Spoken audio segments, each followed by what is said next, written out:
Hey everybody, welcome back.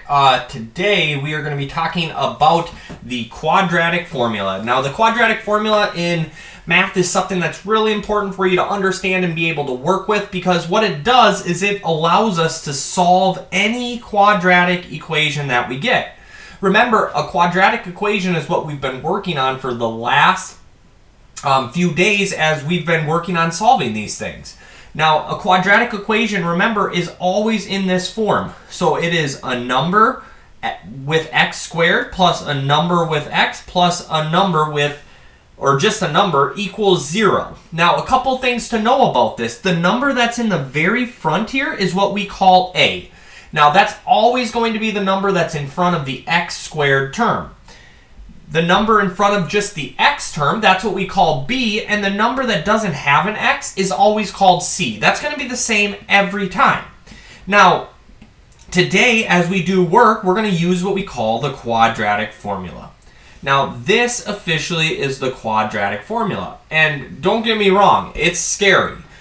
There's absolutely a lot of information going there, but one thing you're going to notice is it's just a bunch of a's, b's, and c's. So we need to just use the a, b's, and c's from our original equations and plug it into there in that specific way. Now, the nice thing about it is I'm not going to make you memorize this thing, at least not yet, but I'm going to give it to you on your tests, on any quizzes, on everything. You're going to get that formula in front of you. So, looking at the first problem, this is the first thing we want to do. We're just going to first figure out what is A, what is B, and what is C. Now remember, A is always what's in front of the x squared. So this is A. B is always what's in front of the regular x term. So B is 4. And C, in this situation, the negative goes with the 5. So C is negative 5 here. Now, once you've figured out that part, then what we're going to do is we're going to come over here. I've already went through and pre-listed out each of those quadratic formulas, and we just need to figure out which one works. Now, when I use the quadratic formula, the first thing that we type into it is negative b. So I'm going to come up here and I'm going to actually try to write this out a little bit. So our b value in this problem, so first off, we know there's a giant fraction, right? There's this plus or minus symbol, and there is this square root over here. Now, anything that has an A, a B, or a C, we're going to kind of replace a little bit. So our B in the problem is 4. So since our quadratic formula starts with a negative B, we're going to take whatever our B value is and make it negative and put it out front. Now, after that, inside the square root over here is our B value squared. So we're going to have our parentheses. Our B value is 4. And that is being squared. All right, carrying on. Then we have minus inside and 4, right? Those are the pieces that don't change. Remember, the only pieces that are going to change in this formula are the A's, the B's, and the C's. Everything else is going to stay the same. That's why minus 4 doesn't change. It's still there. Now, the A value in this problem, right, so now we have our parentheses. The A value is 7. That's what's going to go over in the parentheses here. And then the C value is going to go in this other set of parentheses. So C was negative 5, so that's going to go right there. And that's going to complete our big fraction. Now on the bottom, we're going to have 2, and then our A value, which is 7. So what we're looking for is we're looking for the formula that's the closest to this. So we need to start, it looks like, with a negative 4. So which of these starts with a negative 4? It looks like this one does. And that's the only one that does. So let's double check to make sure we got everything else correct. Plus or minus 4 squared. I can see that being the same in each of them. Minus 4 times 7 times negative 5. Minus 4 times 7 times negative 5. And then over 2 times 7. Hey, look, ladies and gentlemen, we match these two up. This one goes with this one. Nice job. Now let's do it for the next problem. Now in the next problem, this one looks a little different. And the reason it's different is because there's no number in front of the x squared term. So what we're going to do is we're going to put a 1 in there. Right? Remember, you can always replace it with a 1. So now that means that A is equal to 1, B is equal to negative 2. The negative goes with the 2. And C is equal to negative 8, which is going to go over there. So let's use our formula again. So remember, our formula, I'm going to try to write it a little smaller. I know I'm kind of jammed for space, is negative b plus or minus the square root of b squared minus 4 times a times c all over 2 times a. Now what we want to think to ourselves is we just want to basically pull in these values. So the first value we have is is b, and b needs to go right in this spot. So I'm going to clear open that spot, and I'm going to put whatever I know b is equal to. So we know that b is equal to a negative 2, so in that spot I'm now going to have negative 2 because negative 2 is going to replace it. Now notice we have two negatives, and we know two negatives make a positive, so then we don't even need to write it, right? Negative b, if it's already negative, it's going to make it positive. Now, inside the parentheses over here is another b. Let me see if I can pull it out of there. I don't think it's going to work, so I got to just erase it. So, what we're going to do is in those parentheses, we're going to write whatever we know b is equal to. So in this case, it's negative 2 again. So we're going to take negative 2, we're going to try to make that guy just a little smaller, and we're going to slide that right into those parentheses. Now in the parentheses where a is, we're of course going to put a. So a in this situation was 1, so I'm just going to draw that in there. So we're going to put a 1 there since a was 1. We're going to get rid of the c. c was negative 8, so we're going to put a negative 8 here. And then last but not least, I think a was 1. Yep, it was. So I'm just going to replace the a down here with a 1. Now the last thing we need to do, let's actually match these with letters. So the first one, number 1, matched with E. So I'm going to cross off E so I don't use it a second time. Let's see which one number 2 matches with. So looking at problem number 2, we need a 2 out front. So 2 out front. Looks like we kind of have 2 of them. This one has positive 2, this one has a negative 2. So we better look a little closer because maybe we just made a mistake.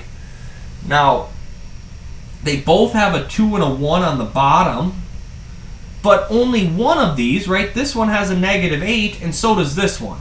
And the other one had a negative 4 instead, so we know it must not be that one. So our right one has to be A.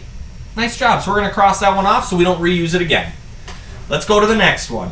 So we're going to have, again, since we don't have anything in front of the x squared, we can put a 1 there, so we know A is equal to 1.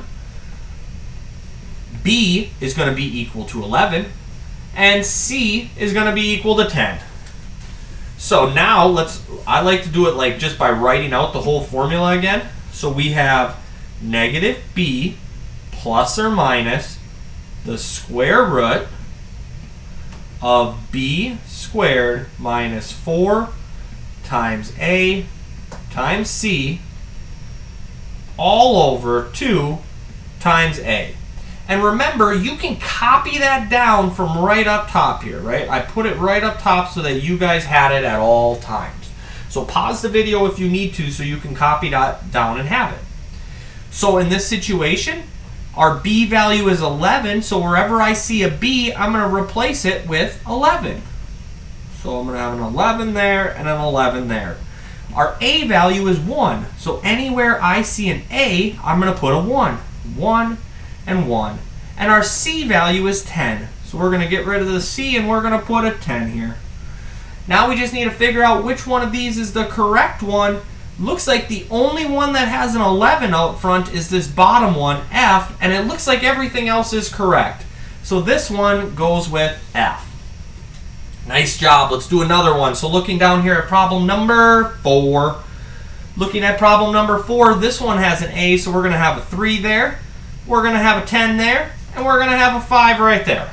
Right? A, B, and C come from here, here, and here. Now let's just write out that quadratic formula. So negative b plus or minus the square root of b squared minus 4 times a times c all over 2a.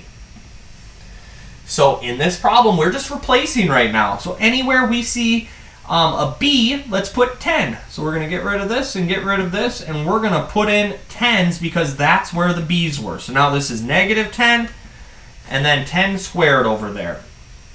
Wherever the a's are, we're going to put in a 3. So let's get rid of this and get rid of this, and we're going to have a 3 here and a 3 here. And it looks like c in this problem is 5, so we're going to get rid of that c, and we're going to put a 5 right there. Now we just need to match it up. Which one does this go with? I think I see it. It looks like it's C over here. That those were the exact same.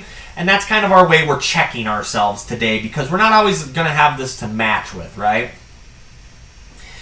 All right, looking at problem number 5, we're getting faster. 2, -3, and -4. 2, -3, and -4. The negatives go with, guys. We got to be so careful with that. Now let's practice writing out our quadratic formula. Negative b plus or minus the square root of b squared minus 4 times a times c all over 2 times a. So coming on over, what we're going to have to do is let's replace our values. So first let's do the b's. So any b that I see, I should put a -3 in. So -3 and -3. Now hold on. I see it. Do you? Remember, whenever you have two negatives, they always make a positive. So we can make that into a plus. And normally if it's a plus, we just don't write it at all. So that's just a +3 out front. Now, our a should be 2 in this problem. So anywhere I see an a, I'm going to replace it with a 2. And our c should be -4. So let's replace c with -4. And then we just need to match. Which ones do we have left? It looks like B and D. So which one is correct? It looks like B is the winner today. Everything matches up, so that's how we know we did it correctly. So B is our guy. Last problem, here it is, kids. Remember, if we don't see a value in front of one of those variables, you're allowed to put a 1 there. So that means A is 1, B is a +2, and C is a -4. Now let's just write out our quadratic formula one last time for practice. Yes, I know there's only one answer left, so I know this has to go with D. But I want to just sit there and practice, because that's what we're here to do. So we're going to have our -b plus or minus the square root of b squared minus 4 times a times c all over 2a. So anywhere I see an a, I can put a 1. So let's make that happen right now. Those two disappear. We have 2 times 1 on the bottom and a 1 next to the 4. Anywhere I see a b, I can put a 2. So I'm going to have a 2 up front. Now it's a -2.